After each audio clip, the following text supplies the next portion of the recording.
Hello, greetings of the day to the organizers of the India Mobile Congress, KPMG knowledge partners, and a special thanks to the General SP Co-Chair, Director General of COAI for having me here. Well, the past 2 years have been really challenging because of the pandemic, the digital transformation that it led to, and the natural rise in cyber crimes. So when we examine the aspect of overall, network security, and I've always been saying this, we must look at all the different parts of the network, and it starts with the endpoint, which is very important. Of course, you have the access network after that, then the transport, which could be the front haul, mid haul, back haul, and then of course the core network and the interconnect network. So from the network security point of view, all of them are important, and we have to go into the vulnerabilities of each one of them. In today's session, I've been asked to share some thoughts on remediating vulnerabilities in communication devices. And let us start with what is a communication device. It is a combination of hardware and software, which in general perform the function of storing, digitizing, processing, transmitting, and receiving the information or data, which includes voice, text, image, video, etc. The data exchange by communication devices is carried out either through a wireless or a wired connection. Now, vulnerabilities in communication devices from the cyber security perspective refer to weaknesses that a threat actor, such as a hacker, state-backed, nation-state sponsored, other attackers, they can exploit to attack and adversely affect its data security. In turn, making the device user's PII or his personal identifiable information, sensitive data, and financial information vulnerable. The life cycle also has to be considered of the communication device. It is not that you have simply bought a product from the market. From the security point of view, we have to see all the 5 phases: the design and development, the distribution, the acquisition, configuration and deployment, the usage and maintenance, and finally the disposal. So these communication devices are susceptible to the malicious or inadvertent introduction of vulnerabilities during each life cycle stage. That is, malicious hardware and software, counterfeit components, poor product design, manufacturing process and maintenance procedures, operating system bugs, pre-installed apps, etc. So remediating vulnerabilities implies minimization of cyber attack risk by decreasing the vulnerabilities at various stages of the life cycle that an attacker can exploit. If that was not enough, with the IoT devices being commoditized, we are now 24/7 surrounded by communication devices, be it at home, work, or in transit. So from a cybersecurity point of view, we can broadly categorize these communication devices into 5 big buckets. First is the core communication devices, which includes all your modems and hubs and repeaters. Then we have Wi-Fi routers and access points, and then you have the telecom equipment.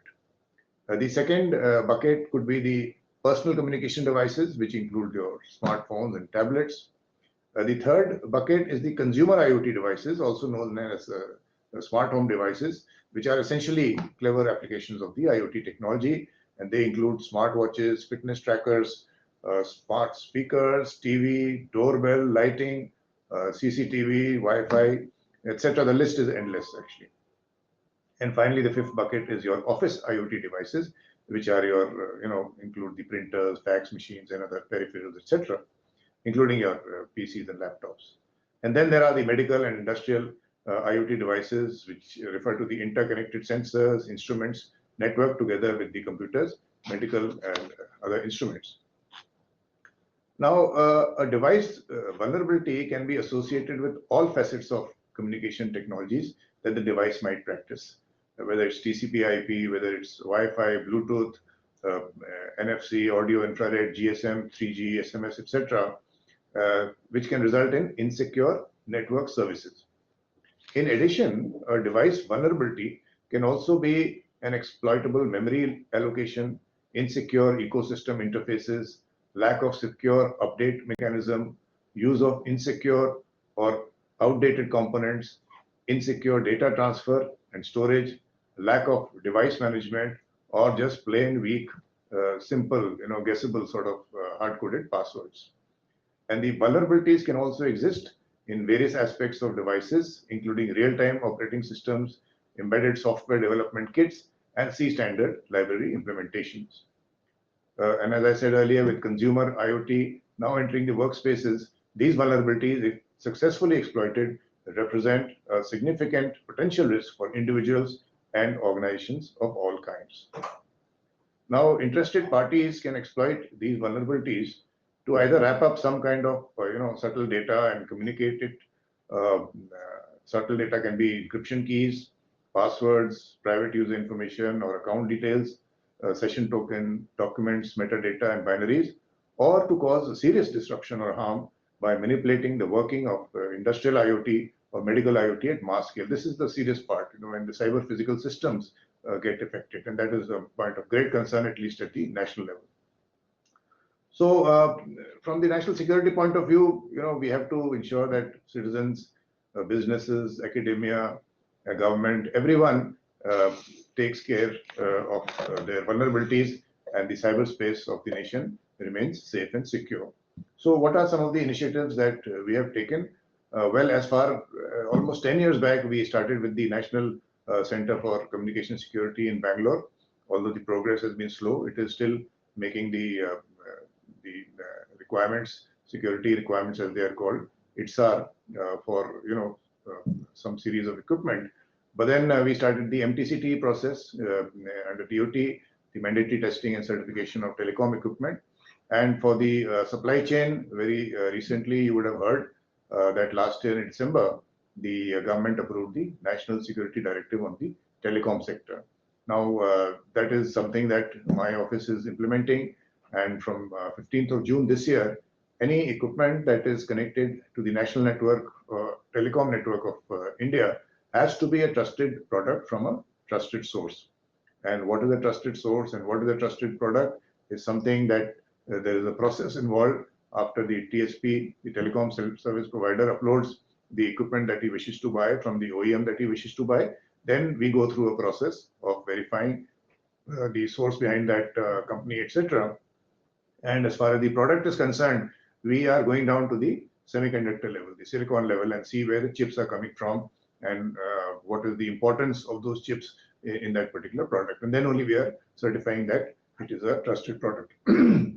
So that is a very elaborate scheme that has been done. In addition, from my cybersecurity R&D fund, we are also implementing a project called iCAMS, that is the Indian Citizen Assistance for Mobile Privacy and Security. It is a project where the objective is to build an integrated sort of a system which can collate all the mobile security related information and provide customized and actionable knowledge to individual Indian citizens to secure their mobile devices and data on those devices. And this information will be provided to him in the language he understands. That includes the regional languages. So this solution should not only inform, but also answer their questions in a manner that they can understand.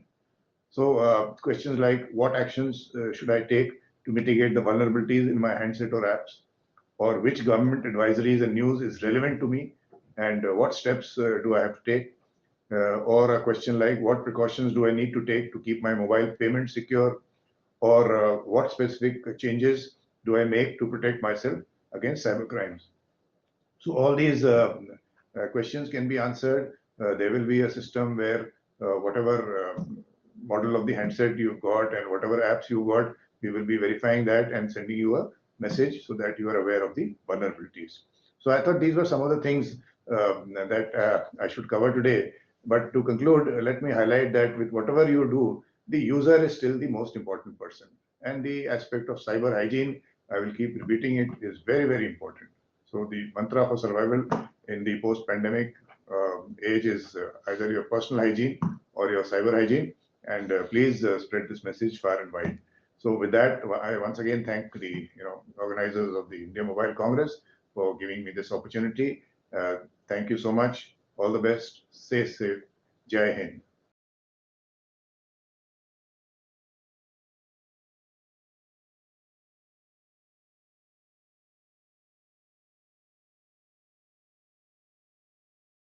Good day, everyone, and thank you everyone for joining in for this session today. This is Nitin Shah, and on behalf of the India Mobile Congress and KPMG, I would like to welcome you all for a very interesting session with the distinguished panelists with me, a discussion on cybersecurity, the remediating vulnerabilities in device communication. I'm pleased to have with me distinguished speakers today with whom we'll be discussing how organizations must ensure implementing a robust cybersecurity framework for effective adoption of IoT devices and technologies and over the air communication, and the role that various stakeholders across the value chain, along with the government and regulators, are required to play to increase the secure adoption of this technology. So let me take this opportunity to introduce our speakers for the discussion today. We have with us Mr. Vishak Raman from Cisco.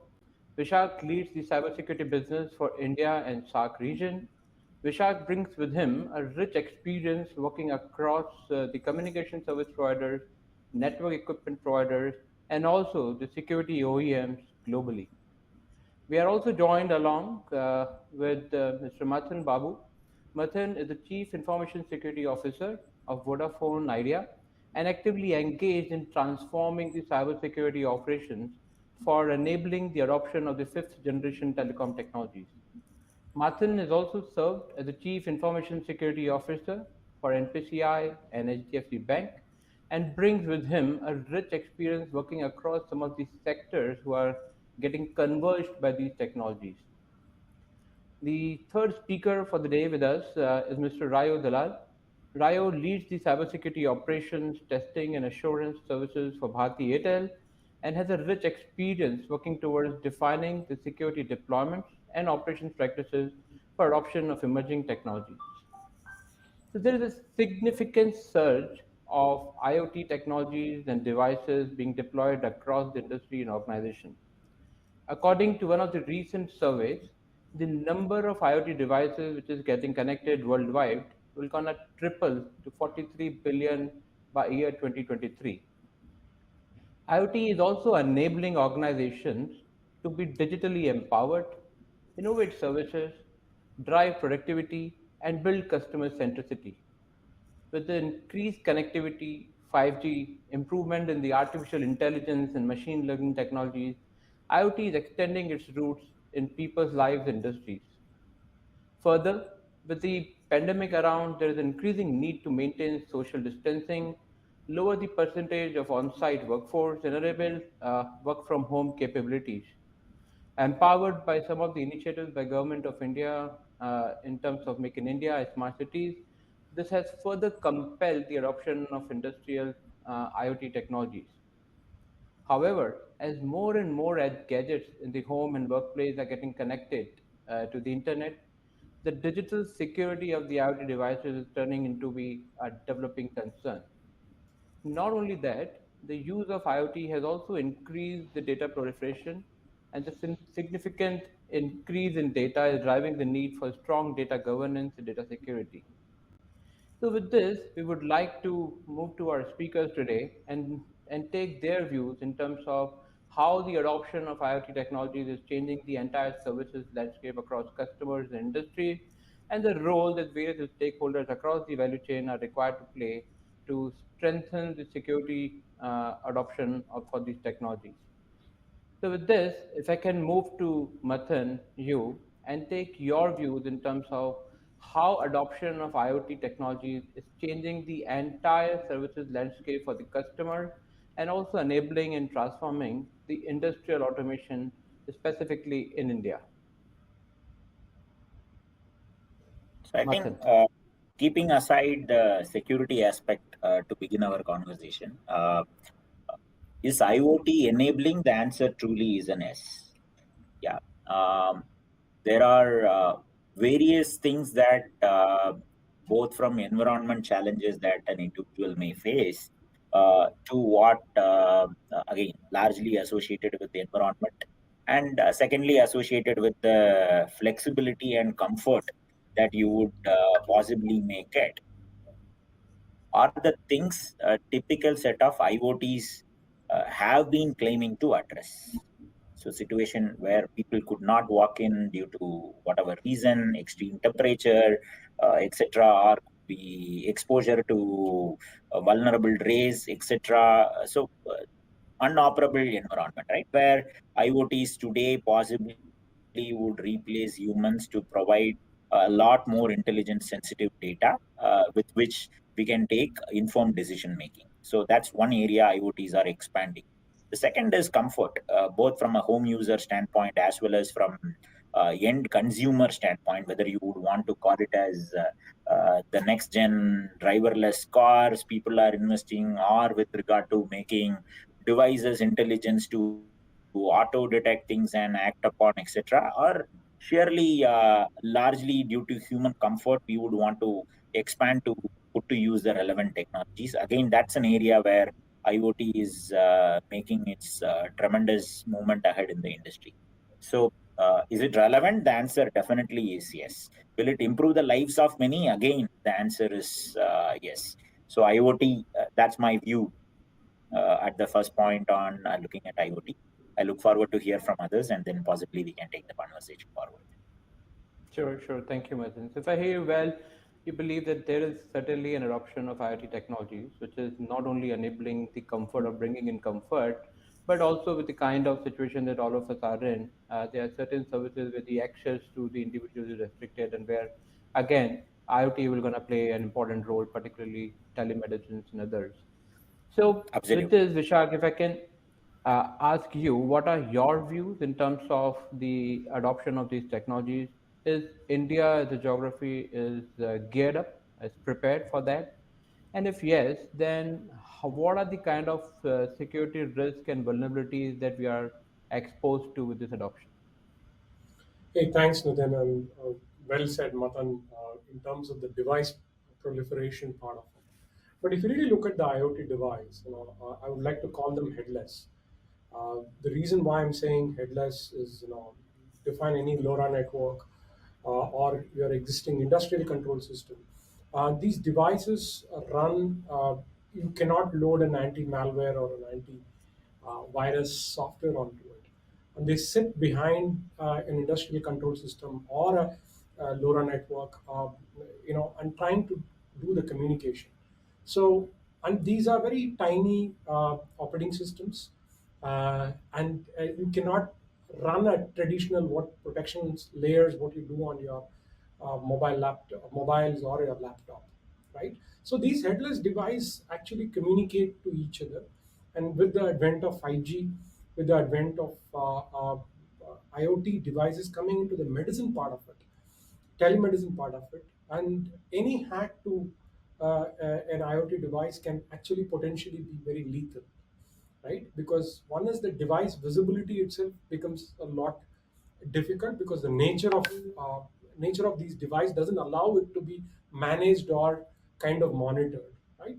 So it actually adds a little bit more complexity, while the ease of use, deployment, the scale at which it can be deployed in different, be it a smart city system, be it a health or a telemedicine part of it, IoTs play a very important role, right? And the perils actually happen when they actually merge within within the OT and the IT network. Today, people don't differentiate it. So these headless device, when they actually interconnect with an IT network, is where the birth of the lateral movement actually happens. So they are an important part of it. It enables us to compute, it enables us to communicate, it enables us to deliver services, but they need the same visibility and control what an IT asset would actually have, right? So, and plus the complexities and the nature of protocols, what they actually work. They don't normally work in a traditional TCP/IP environment, right? So that's where the machine-to-machine attacks actually happen in an IoT setup, because they are communicatable, right? So you need to have that same layers of protection, same visibility and control, what you would expect in an IT setup, especially with industrial control systems, and these two are actually merging, right? So I'll go back to the same design principles what we will apply to an IT setup, to an IoT setup as well. but the complexities around is slightly different. The nature of protocols, the agents, what you can't run. So you need to have a holistic approach when they actually merge part of the IT systems. So that's the flip side of it in terms of not securing them or not having visibility and control. Sure. Back to you, Nitin. Thank Vishak. As we progress the discussion, Vishak, we will also like to understand the kind of exposure and specific use case or tech scenario that you would have seen. But you touched a very important point, saying that these devices are headless devices, and so you need to have a proper management layer to support that device. Then you also need various software service providers along with to bring that kind of a brain intelligence to those devices, and you have various network service providers to connect those devices. So there's a very tightly knit integrated technology ecosystem or the ecosystem across various services players, which is required to deliver the end services which are leveraged on IoT technologies. So, with this, Rayo, if may, I can ask you in terms of the importance of this entire ecosystem that is required to be secured, and some of the mechanisms that the organizations are required to take to protect this ecosystem. And the important aspect, Rayo, if I may ask you to cover, is who is responsible for doing it, because there are multiple stakeholders across the value chain. So, who should be responsible for driving it? Thanks, Nitin. So I think like you and Vishak have put it very rightly and aptly that this is a multi-stakeholder ecosystem, right? If you look at IoT or you look at any of these, finally, it's at the end of the day for a customer, for a consumer, it's the end-to-end use case that you need to secure, right? Right from the device to the connectivity to the underlying applications and nodes that support it to the backend applications. So security is it's very nuanced, the approach, depending on which stakeholder in this ecosystem, each one having their own focus areas and priorities. Also, if I go back to the whole use cases concept, right? The way traditionally you always look at security is vis-a-vis the use case. IoT at the end of the day is a technology, but the underlying use cases it serves. So if you take, for example, industrial IoT vis-a-vis health tracking. The security implications of IoT depends on the various use cases that we are using this technology for. It may be for the industrial automation, and it may be for enhancing my productivity or customer experience. And I recently read a very interesting term called Internet of Behavior. With the amount of connectivity that we are having across customers and consumers, I think it's really important that we have our security mechanisms and measures defined specifically with respect to the use cases. So, with that, Vishak, if I can just request you to share some of your experiences in terms of the kind of potential vulnerabilities and attacks that you might have experienced, or specific use cases that you may want to say to share against which we may need to prepare ourselves while deploying and or utilizing some of these technologies. So let me uh, let me give you two live cases where I've seen personally involved in one in the incident response of it, and the second as a carrier, what we acted upon some of these attacks. So just few years back, people would have heard about this group called DD4BC, DDoS for Bitcoin. It's a group which actually launched mega hyperscale DDoS volumetric attacks onto the banking setup on the banks. I would say where the customers go, the public facing websites are there, and they used a very innovative attack technique which is called SSDP protocol, a device which actually when you actually ping the device on an SSDP protocol, it tells you what camera is attached, what hard disk is attached, external device. So for a single query, an SSDP protocol actually gives back, in my view, if my memory is correct, it's about 63x.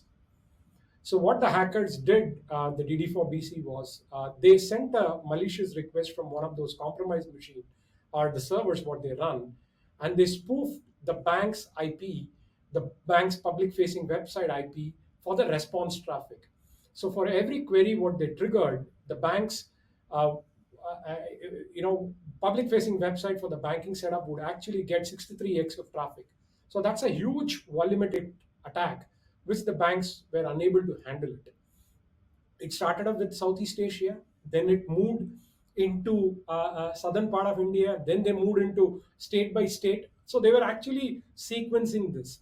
That's because of a simple SSDP vulnerability or a service which was running on a compromised machine. Imagine if such an attack was carried out on an IoT device which has the ability to communicate at a 2x or 3x, right? So the catastrophe could be much, much higher. So the way we kind of prevented as a carrier, and I'm pretty sure the Airtel team or Mathan would actually sort of agree of what is the responsibility of a carrier.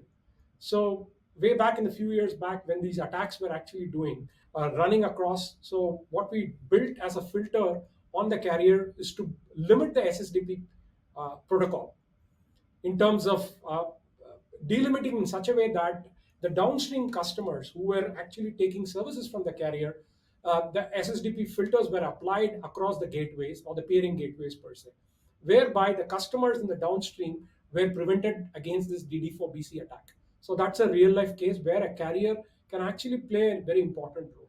The second incident response, what we recently had, that was 2020, was on a gas pipeline distribution company in northern part of India. And it was a ransomware eking Phobos variant, where the root admin credentials were stolen. And what eventually happened was a 48 hours of downtime. It was actually a known ransomware attack, which is eking and Phobos variant, 62 variant. And the pipeline expansion details were trying to extract it. So they had the GIS servers. That means where the agency was willing to lay down the pipes, right? And the data was encrypted. The payroll servers were down, and close to 600 machines were actually down for a week or so, right? So if you look at it, the hackers went in and turned off the antivirus engine. They turned off the anti-malware engine just because they had the root credential part of it.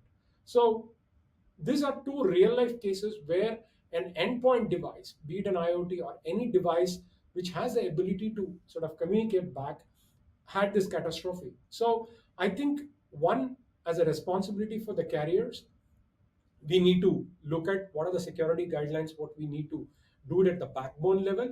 And second, how do you offer that as a service back to customers, be it managed services, managed security services, in terms of looking at extended detection and response for endpoints as well.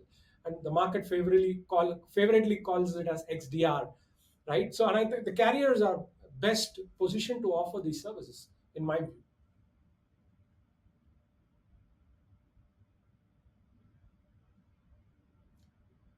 Nitin, I think you are on mute. Oh, I'm so sorry. So I was saying thank you very much for sharing some of these cases. This really helps us to bring the entire challenge to perspective, and how specifically when you mentioned about the blockchain use case, something of this sort can happen in industrial automation. The impact could really be catastrophic, and what you spoke about the gas pipeline could really be the case. So we have got Rayo back, and before Rayo, I come back to you and share your secure views on the entire supply chain security. We just heard a very interesting scenario use cases from Vishak, which basically putting a need for a secured carrier and network deployment, which I believe at your level and within at your level, you're responsible. So if I seek your views, Mathan, in terms of what is the role that you believe the ISPs need to take to secure this entire adoption of technology, and if there are any mechanisms which are evolving in this space, which maybe you at Vodafone Idea is specifically focusing upon. See, I think with the evolution of IoT, the first and foremost, it will be a lot more challenging for ISPs, first and foremost. We will be overwhelmed with quantum of data, which potentially could be analyzed to provide you with far more intelligent action which can either be monetized or may not be given as a service that we are in a position to offer it also, right? So those are two ways to look at it.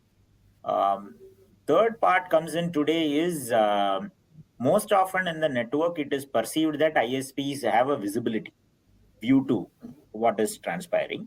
And most often these are at a broader level, will it make it intrusive enough matters the most, right? So to what extent you can become intrusive to see what is happening in the data, right? We talked about internet of or behavioral analytics on the IoT in itself, right? So at a topmost level, at the header level, you would want to restrict because you may or may not want to become intrusive enough to the customer. Although as an ISP you would land up seeing a lot of customer data, would you want to become intrusive is the first and foremost thing that will come our way. And like Vishak rightly pointed out, most often these, the way that I have also seen IoT devices that are built, they reveal more than what is the required information to the general public at large, right? When it is revealing to the general public, you can imagine as a carrier, when people land up seeing it, possibly could reveal more than the required information back to the team which is looking into the data.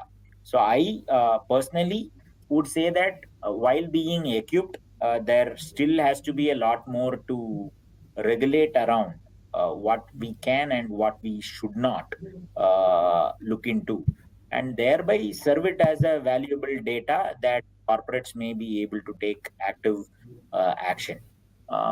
This again, like I told, while it is colloquially called IoT in two different terms, these are put to use also at enterprise levels. But at enterprise level, these can be figured out as far more valuable information. Like both the examples Vishak talked about, we are actually in a clean position to relate and figure out this intelligence information, right? So what happens in customer A pertaining to a industry vertical A could also be potentially happening to a customer B in the same vertical. So those inferences could be drawn when we look at it from how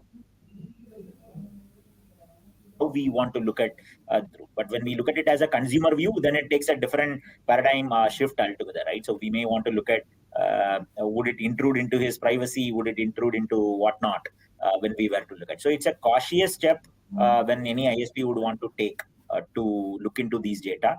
It's a cautious step. But Mathan, I think, and let me just share some views, and I'll move to Rayo to take his inputs. I think Vishak also specifically mentioned on managed services, and while Rayo was talking, he spoke about the use case part of IoT. So if we are bringing those two together, then there might be a need to establish the responsibilities. I completely understand you can't be intrusive and you can't get into people's privacy, particularly where the use case is more on the customer centricity side. But when you're looking at the industrial automation part and particularly supporting some of the critical infrastructure services, that is where I think there should be a mechanism under what you call managed services, which is required to be established to identify what is that is required to be monitored as a guideline in the set of services which are being provided, and what is something which basically takes you towards an individual's personal zone and you want to restrict yourself. And that is where maybe I'll Completely. Yeah. so, so that's where Rayo. Let me just come back to you. And we were asking you in terms of the role, or who's supposed to play a role in securing the entire value chain and the ecosystem for IoT. But it So I also think out comes. there, yeah, the long story short, sorry, is I think like even Mathan was stating, you'd never have one entity being able to play the role end to end to secure the entire, ecosystem end to end because of the number of components and moving parts in this ecosystem. So I think that was the key point that I wanted to land there. And there are multiple stakeholders, each playing very pivotal roles. Sorry, yeah. No, so maybe Rayo, in that case, it's important to understand who is supposed to anchor this entire thing. Are we expecting a regulator or a government who needs to standardize this entire thing? The standardization, in my view, has its own pros and cons. There is an impact on the overall innovation quotient and the productivity at one end. Having said that, obviously by standardizing, you make it much more effective from the security perspective, or it's the role of an ISP who can actually decide what to be monitored and how do we standardize the various protocols which are used across the entire chain of service. True. So actually, to answer your question, I don't think either of these entities would be able to do it alone. Again, both play very different and yet crucial parts. The government's role or any government entity's role in this is largely around a formulating the basic policies around it, keeping and see also keep in mind that when we talk about security, it's not only always from the prism of the end customer. There are security aspects from a national security perspective, right? Where government or government entities may have a very valuable input view on certain things, which as an ISP or as a purely as a corporate entity, very often you don't realize those aspects. So I think the government's role predominantly two or three key areas. One, helping put in the building blocks, the basic foundation elements when it comes to securing this entire ecosystem end to end, ensuring that when you say standardization, ensuring a minimum standard is set. The industry is always in a position to build upon, to enhance, and to operationalize some of these standards, and through that operationalization, improve upon. But the basic building blocks, that framework, is something that I think, and because it is actually so complex, you're not going to have. So, for a telco, for example, right, there is a lot that value add a telco may be able to add in securing this entire industrial IoT or this entire IoT chain, but there are a lot of other moving parts to it. What about the chipset manufacturers? What about the software providers? What about the applications that run on top of this, right? So there are multiple stakeholders that need to all be sitting at the table to define the strategy. Yeah, yeah. Just to chime in there, as Rayo said, there is some things what the carrier can do it at the backbone level. For example, this case for DDoS for Bitcoin, we created SSDP filter for one beyond 1 Gbps drop the traffic, and what we saw was about 7 Gbps of traffic, and that's clearly a volumetric attack. So that's something which we can control at the back end part of it. But if you really look at it, the network is also evolving today. If you look at the adoption of 5G, the adoption of software-defined networking, the network function virtualization, the NFV, what we call it as, or also, NFE, yeah, and the multi-access edge computing, right? So the network is no more the very legacy TCP/IP traffic which is built for long. Today, how do you do? And plus, the carriers have also become what do I call it as a gateway to the cloud providers, because the peering actually lands up with them. The data centers of these three big cloud providers is adjacent to them. So in terms of the ability to add more service layers, because these hyperscalers are closer to the cloud providers and the networks which is being built, the DC sits on the carrier in terms of servicing them. So they are better positioned. And that comes in when actually you're trying to secure the data in motion, right? You can create filters, you can create more layers of service. For example, we partner with Airtel to do DNS security. Cisco umbrella actually protects the line circuits of Airtel, right? And that's completely cloud-based, right? And you subscribe and you go in and then click saying, okay, I want a Cisco umbrella DNS protection just at the time of buying the circuit. So the provisioning to the consumer is a lot more easy. And for us, Airtel gives us the scale to address thousands of circuits with just a click through, right? But that's data in motion. But because of their proximity into the cloud, right? How do you look at giving visibility of the cloud workload protection? Because the traffic goes through them and the data center is very closer to them. So in my view, it is important for to look at the changes that telecom provider is going through, be it SDN, be it NFV. So we got to really look at technologies which can be delivered by the carrier, be it cloud workload protection, look at endpoint, or look at application system behavioral monitoring. To what extent you can do it at the endpoint, and whether the customer has offloaded that responsibility back to the carrier, or it's just what the carrier sees through, right? So I think it's an evolving field, but certain areas are going to get grounded very soon.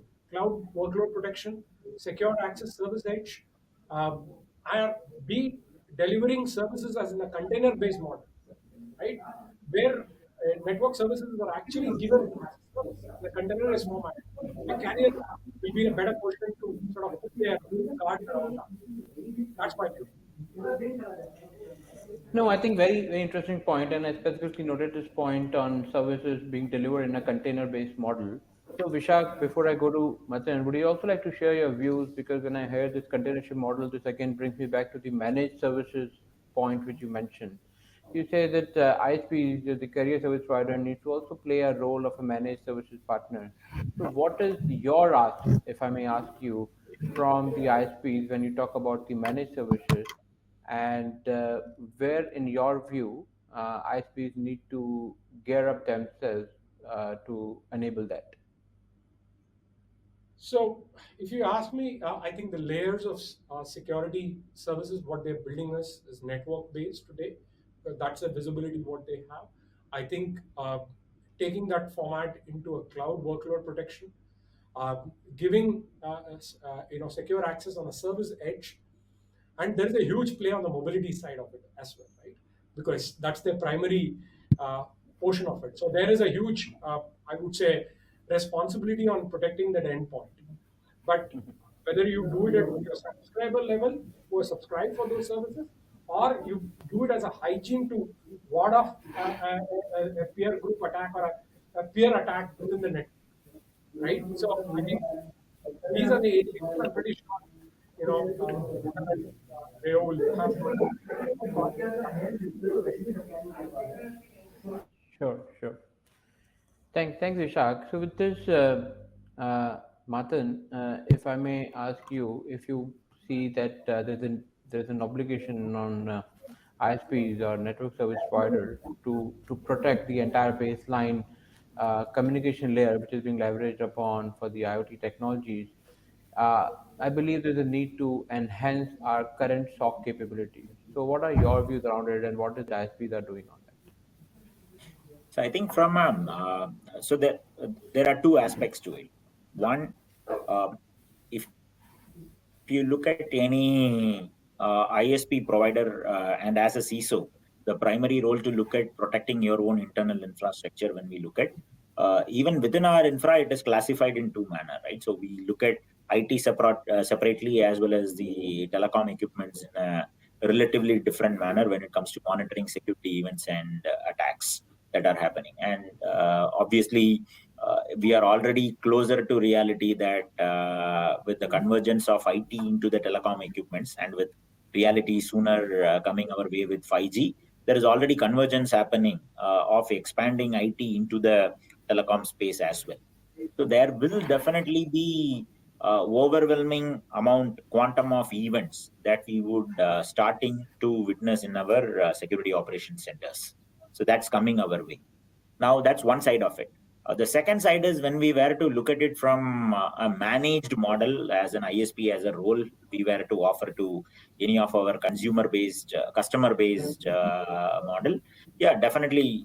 Most of the ISPs have taken the step forward to offer these as managed service model to customers already. Now, in today's context, the way I look at how the model will evolve, uh, it will be challenging for any individual enterprise customers to set up their own IoT oriented log analytics model. They will all struggle. Yeah, Correct. because a conventional SOC model, we have seen that SOC, it still has to correlate data, for which you will have to coach the SOC to understand the data. So these data over the past 2 decades, at least, people have become so far to claim themselves acquainted with how to see the data and how to read the data as appropriately. With the advent of evolving technologies like cloud and DevOps, etc., itself, the enterprise SOC is still struggling. People who are running enterprise security operations for their own respective customer that they work for, are struggling to understand events that are generated from these net new technology adoptions that are happening. And with IoT, I can only tell that it will become far more messy for them to manage this affair on their own. So, dependent party largely could be an ISP who can do this effectively for them because of the sheer experience that they would have brought from understanding to some quantum of telecom data that they would have seen it earlier. When I say telecom data, I would want to call them as purpose-built equipments, right? So these IoTs are essentially yet another computers, but then they are purpose-built to deliver only very, very specific jobs that I look at. Going by that, I'm definitely sure the managed model, if delivered from ISP, I don't think any other agency would be well equipped to deliver this in a managed model externally. Look at the cloud providers even today, right? Say they are very good in their own relevant business, but when it comes to security, they say the security onus is with the customer. Nobody wants to take the security onus on themselves to deliver them entirely. And so that way, I think we as players are I wouldn't say well equipped or well poised today to deliver that service to the market. Okay, okay. But this raises another interesting point, Mathan, which you touched upon in terms of the data which is getting generated, and there's a huge Yeah. amount of information that we have, and we all have been hearing about the data protection bill, which is being tabled in the parliament, hopefully in this session. So any implications from data privacy and data governance perspective? I just wanted to see yours and Rayo's, your views around that. How this will No, connect. good that you touched that point. So, I think there obviously we will also see a technical challenge coming up prior to touching the data privacy part. The context of security so today in whoever is administering the SOC, security has always been a post facto realization catch up to what we have seen and how do we correct and measure through. You react and respond back to some things that you have come our way, right? So from that, there are efforts already going in terms of building a greater predictive analytical model around the security. So larger chunk of what we have leveraged for marketing and business needs today are being attempted to be put to use, still attempted to be put to use for analytic oriented big data analytics, etc., that are coming our cards in analyzing security events. They are still coming our way only, right? So that will be the first and foremost challenge when we see overwhelming count of IoT devices that come our way. And looking at such events, would you effectively have such amount of compute and distributed architecture for you to manage the show? Will be an extreme critical point that will be a technical challenge for majority of them. Coming to the data protection side, obviously, yeah, like I touched upon in the earlier part, how is this data going to be seen? It plays a very, very crucial role. If you were to deliver this to your end consumer, obviously you can manage it as a primitive value added service that most of ISPs can take it upon to say we see abnormality in your device functionalities, etc. Could be a primitive value added service that charged, uncharged is a different question altogether, but definitely will add value a lot to your consumer wherever we see an internet traffic that gets intercepted. But to the enterprise, definitely it is high end value. When it comes to enterprise, at least we are shielded away from the data protection or the data privacy aspects of it because the corporate to corporate arrangements, legality aspects takes care of it. A larger chunk of privacy will become a concern only when it becomes a consumer oriented service. While the bill is still in draft stage, being discussed possibly in this current session, I personally also look forward to having that coming our way because than looking at the position that I sit in as an individual consumer, it provides me a lot more comfort as well as ability to decide upon who handles my data and what do they do with my data. It's giving consumers a tremendous amount of privileges. Going by that, I would look up to see the bill in action quick. And when it comes the way, it will definitely make it differently difficult for enterprises who are looking at these data. There are a lot many measures we will have to put in place. Today, most of we as enterprise, we land up, like Vishak also stated in his event and incident, we land up seeing incident events which are actually irrelevant for us to even look into. So these devices are sending in way too many information even without we asking for, and that's how these has been made through. There, definitely, when this privacy part comes in play, including the manufacturer will have a role to play. They will have to relook at what is the information. Sensor need not essentially send as much beyond the required information back to anywhere it is sending the information, right? So lot of work will happen at the manufacturing side to ensure, while I told IoTs as purpose-built appliances or purpose-built devices, the purpose-built devices become self-secure to an extent. Yeah, obviously you can't build the most secure device on planet, but then at least with minimum standards of security, you will build your devices way too well. So lot of work for manufacturers, followed by whoever intercepts the traffic, will come our way. Yeah. Just to Thanks, add thanks, to So I Mathan. think Yeah, Vishak. just to add to what it said, the government is doing the right work on the OEM part as well. In fact, they've called for what kind of equipment needs to go through the telecom, the trusted source, right? So if you are a manufacturer, you have to go through the stringent testing process. And I can tell you, the recent report which came in month of November, they've classified 4 to 5 vendors who are trusted by the government to be deployed within the telecom environment. And Cisco was one of them, right? So there are measures and checks and balance which are being done by the government to make sure that the devices are certified to get into the telecom network because it's a national critical, right? And mobility and power are two critical things which affect a common citizen, right? And which is what the government is very, very keenly looking at it. And the trusted source is a great initiative done by the government to sort of step into that process. And that relates back to what Mathan said about the OEM's responsibilities. Back to you. Sure, sure. so Thanks, just Vishak, for two sharing two that. quick points, Nitin. So I think Yeah. I think Mathan was saying when you're coming back to, how does security change, right? Or at least how do traditional SOCs change? How does detection change in the light of the advent of technologies like IoT and 5G?